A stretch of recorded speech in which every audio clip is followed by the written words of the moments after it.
të vetme ndasmë mbretërore që ka ndodhur në Shqipëri shumë vite më parë. Shqiptarët e njohin vetëm përmes pamjeve filmike dhe fotografive, por shumë shpejt ata do të përjetojnë një ngjarje të ngjashme, që pritet të bëjë xhiron e botës në objektivin e kamerave që do ta përcjellin. Nipi i mbretit Zog do të kurorëzojë martesë me një vajzë nga Shqipëria, artisten Elia Zaharia. Këto ambiente të pallatit presidencial do të mirëpresin ceremoninë madhështore të dasmës në datë 8 tetor, që me ç'parashikohet do të tërheqë vëmendjen maksimale të publikut. Gjithë familjet mbretërore europiane dhe më gjerë janë ftuar të jenë dëshmitar me gjithë shkëlqimin dhe sharmin që i karakterizon. Zilet e këmbanave kanë rënë me kohë për Princ Leka dhe zonjush Elia Zaharia. Një vajzë si të gjithë vajzat shqiptare, Elia Zaharia, që si në prava i gjeti princin e kaltër, thotë se dasma e saj nuk do të jetë një dasmë si gjithë të tjerat, të paktën jo si dasma të organizuara dekadat e fundit në Shqipëri. Dasma mbretërore që jo për koincidencë do të zhvillohet në datën e lindjes së mbretit Zog, do të ketë piktakime me dasmën e gjyshit të Princ Lekës me atë që quaj trëndafili bardh hungarez.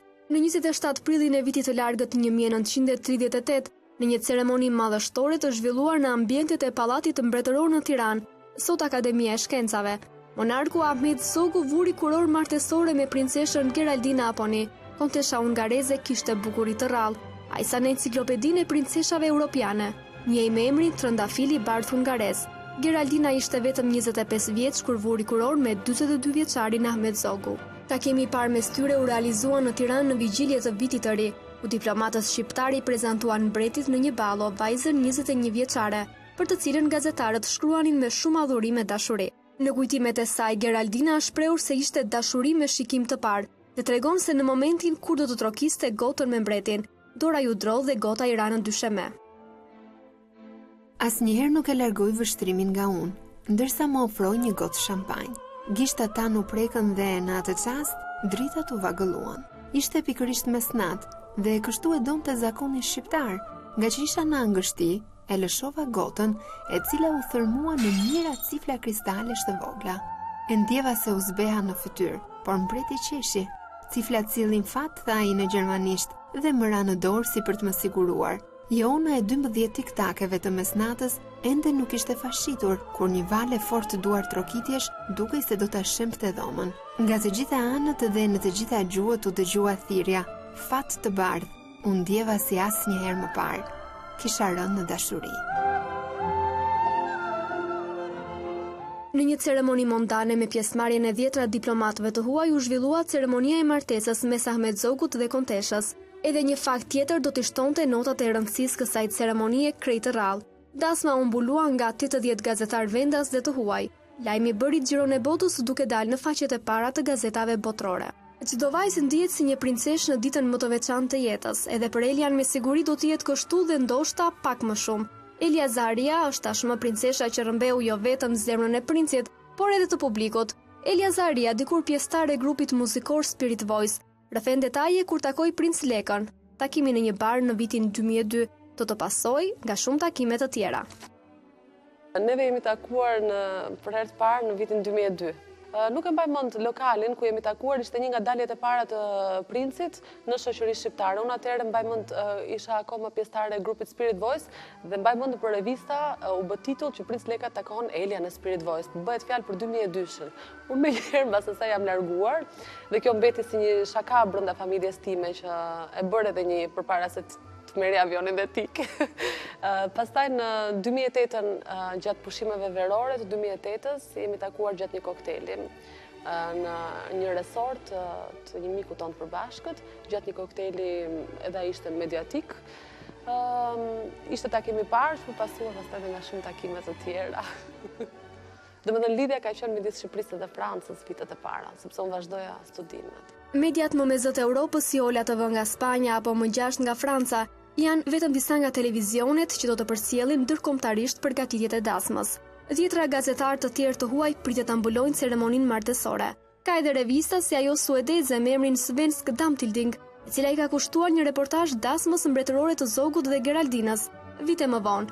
Po e njëjta revistë ka shfaqur interes për dasmën e princit Leka dhe Elias. Përveç intervistave, çifti Elia dhe Princ Leka duan që dasma të shërbejë si reklam për Shqipërinë, pasi gazetarët që do ta pasqyrojnë atë janë bërë pjesë e turit turistik nga Alpet deri në Rivierën Shqiptare. vendosëm që të ftojmë personalitete nga vende të ndryshme të botës për të dhënë një mundësi vendit tonë që të shprehet nëpërmjet një feste, nëpërmjet një momenti të bukur, nëpërmjet një imazhi pozitiv dhe po e shfrytëzojmë në maksimum të dy këtë rast duke ftuar media ndërkombëtare, duke i hapur dyert për media ndërkombëtare që do ta kenë këtë dasëm si epiqendër të reportazheve të ndryshme, duke i shëtitur në vende turistike shqiptare, jemi duke u thuar shumë këtë kohë, duke filluar nga malet e veriut të Shqipërisë deri në Rivierë dhe duke u përpjekur që të prezantojmë vendin tonë, duke shfrytzuar dasmën pikërisht për reklam, për PR. Dhe jam e bindur që do jenë muaj në cili do flitet për Shqipërinë në një prizëm tjetër, në një prizëm që ka të bëjë me ceremonialin, me historinë dhe me mikpritjen shqiptare. Ka vende të ndryshme të cilat janë të interesuara për ta paraqitur këtë event edhe për të prezantuar Shqipërinë nëpërmjet këtij eventi. Neve kemi filluar përpara një jave jemi kthyer nga Suedia, ku kemi patur një koktejl me media të njohura suedeze, të cilat janë të përfshira në organizimin e eventit gjithashtu dhe në një ndihmë shumë të madhe për sa i përket anës mediatike, një mbështetje që do t'i japin eventit dhe Shqipërisë nëpërmjet eventit. Do të kemi reportazhe në mediat franceze më të njohura, siç është M6 M6, e cila ishte prezente pak më parë dhe bëri filmimet. Kemi patur median Hola nga Spanja, Madridit, edhe ata të përqendruar në një reportazh rreth dasmës mbretërore, historisë familjes mbretërore dhe çdo gjë. Do të kemi javën tjetër Point de Vue dhe e gjithë vera është organizuar me udhëtime mediatike me mediat ndërkombëtare që vizitojnë Shqipërinë dhe duan diçka paraprake përpara se të kurorëzohet me dasmën. Elia tregon se përgatitjet për dasmën kanë nisur prej kohësh. Tesat siç e kërkon protokolli ju janë shpërndar familjeve mbretërore europiane dhe jo vetëm. Pjesëmarrjen e kanë konfirmuar shumë prej tyre, por për çështje sigurie emrat nuk mund të bëhen publik. Sipas protokolleve të familjeve mbretërore, sidomos ftesat duhet shpërndahen në një kohë relativisht të gjatë përpara.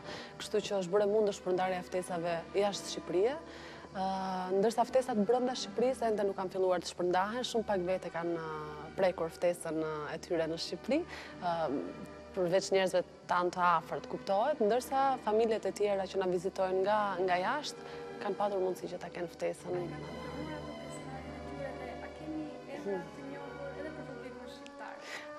Në Shqipëri do ketë një pjesëmarrje të gjerë nga familje mbretërore të Europës, edhe më tutje, jo vetëm të Europës.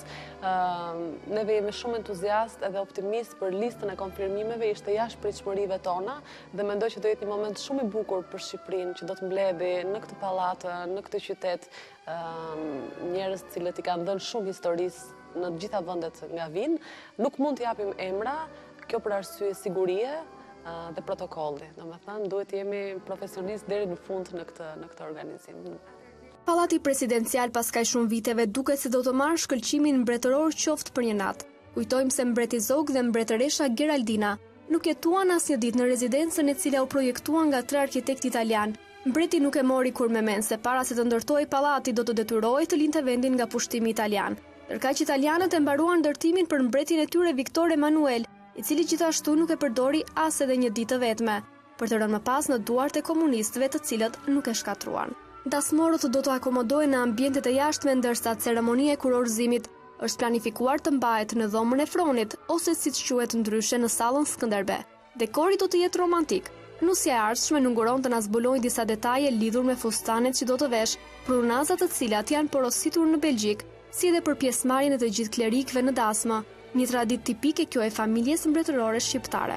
Fustani nuk është zgjedhur në dizajn akoma, domethënë jemi duke e ideuar, jemi në momentet e krijimit, nuk do ketë vetëm një fustan, do ketë më shumë se një fustan, sidoqoftë fustanet e mia do të jenë krijime të stilistëve shqiptare. Do ketë element folklorik tradicional?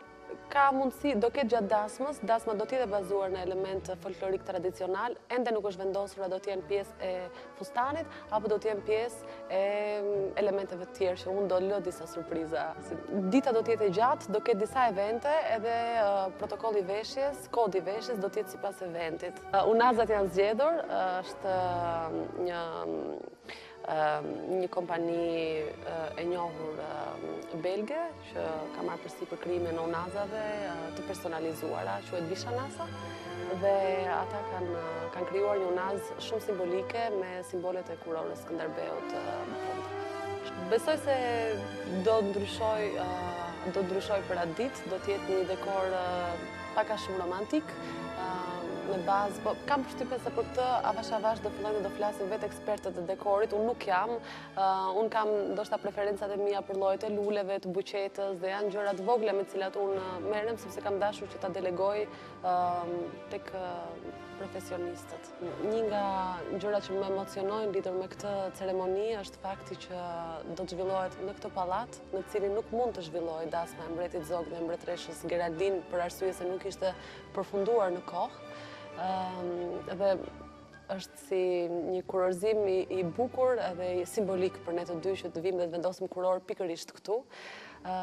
Një pikë takimi për mua shumë simbolike dhe që tregon shumë edhe për traditat tona edhe për Shqipërinë është bekimi i kësaj ceremonie nga fetë zyrtare të njohura nga shteti shqiptar. Dhe kjo është një traditë që e ka ndjekur familjen mbretërore, që nga dasma e mbretit Zog, e mbretit Leka më pas në Spanjë, edhe ne do të kemi po të njëjtën traditë. Domethënë do të jetë një dasëm civile ku do të respektohen të gjitha fetë dhe ku të gjithë përfaqësuesit e feve zyrtare do të kenë mundësi të japin bekimin e tyre. Është një koincidencë shumë e bukur sepse jo vetëm simbolikisht, po edhe konkretisht në familjen mbretërore shqiptare ka patur të tërë anëtarët e familjes kanë qenë të përfaqësuara fetë e tyre dhe të respektuara. Domethënë mbretresha Geraldin ka qenë katolike, mbreti Zog ka qenë musliman, mamaja e princ Lekës, mbretresha Suzan ka qenë protestante, anglikane, unë jam ortodokse, domethënë është me të vërtetë një familje që pasqyron të tolerancë fetare, që e karakterizon vendin tonë dhe besoj se do jetë një nga momentet më të bukura për t'i treguar të gjithë botës këto vlerë të jashtëzakonshme që ne kemi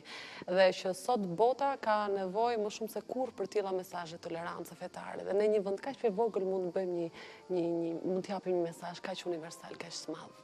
Çifti po ndihmohet për përgatitjet e dasmës nga kompanitë specializuara europiane për këtë lloj eventesh, si dhe po merr këshilla protokolli nga familje mbretërore mike. Historia përsëritet në mënyrën e saj, asgjë nuk është rastësi. Një detaj interesant janë ftesat të cilat janë shkruar me kaligrafinë e piktorit Avni Delvina, nipi të ish-ministrit të drejtësisë Hiçmet Delvina, njeriu që dikur firmosi martesën e monarkut Zog dhe Geraldinës, moment ky përjetësuar në këtë fotografi. Dasma mbretërore shqiptare me të ftuar elitar të gjakut blu nga të katërt anët e botës, do të jetë padyshim dasma e vitit që do të mbahet mend gjatë.